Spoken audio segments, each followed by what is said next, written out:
झारखंड में सियासत का पारा हाई हो गया है। रांची से दिल्ली तक हलचल तेज है। सबकी जुबान पर एक ही सवाल है, क्या सच में हेमंत सोरेन की जीएमएम भाजपा संग हाथ मिलाएगी? हेमंत सोरेन के दिल्ली दौरे ने इस अटकल को बल दिया है। साथ ही अमित शाह संग झारखंड के राज्यपाल संतोष गंगवार की मुलाकात ने भी इसे हवा दी है।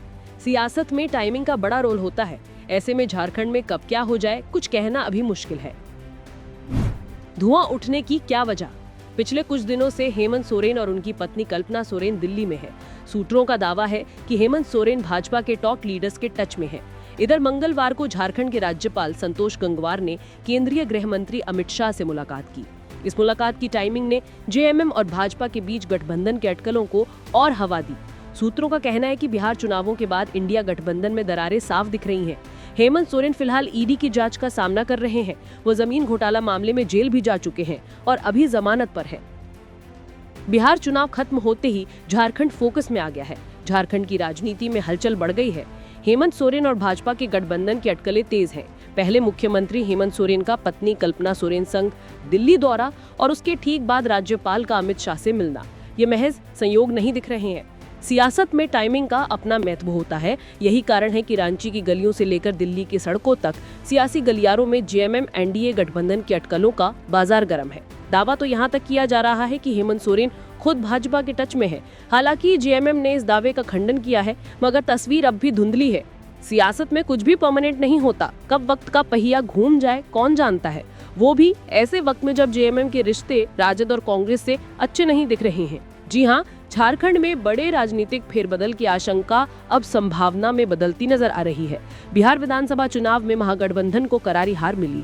इस हार के बाद झारखंड में भी इंडिया गठबंधन की नींव हिलती नजर आ रही है। सूत्रों का दावा है कि जेएमएम की राजद और कांग्रेस से बन नहीं रही। ऐसे में संभावना जताई जा रही है कि हेमंत सोरेन और भाजपा के बीच नया गठबंधन हो सकता है।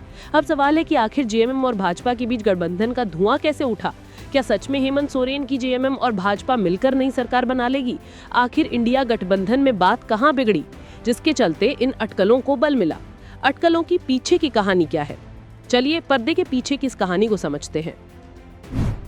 झारखंड विधानसभा में कुल 81 सीटें हैं। बहुमत के लिए 41 विधायकों का समर्थन जरूरी है।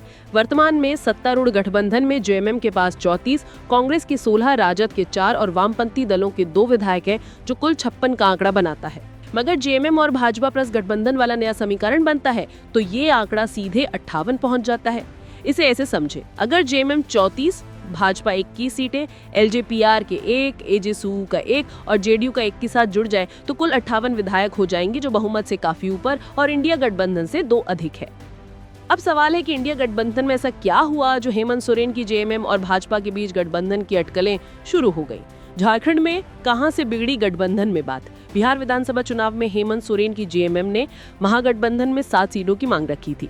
हेमंत सोरेन अपनी पार्टी के सिंबल पर अपना उम्मीदवार उतारना चाहते थे, लेकिन तेजस्वी यादव ने इस मांग को ठुकरा दिया था। जेएमएम बिहार में चकई, धामदहा, कटोरिया, पिरपंटी, मनिहारी, जमुई के साथ झारखंड बिहार से सटे बॉर्डर इलाके की 1 और सीटें चाहती थी, लेकिन मजबूरी में बिहार में गठबंधन टूट गया और जेएमएम ने बिहार में महागठबंधन से मुंह मोड़ दिया। तब जेएमएम महासचिव और प्रवक्ता सुप्रियो भट्टाचार्य ने कहा था कि हम राज्य में गठबंधन की भी समीक्षा करेंगे, क्योंकि हर बार विश्वासघात हुआ है। माना जा रहा है तभी से झारखंड के गठबंधन सरकार में खटास आ गया था। इस खबर में इतना ही। अपडेट्स के लिए देखते रहें one India Hindi.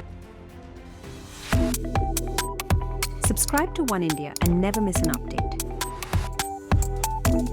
Download the One India app now.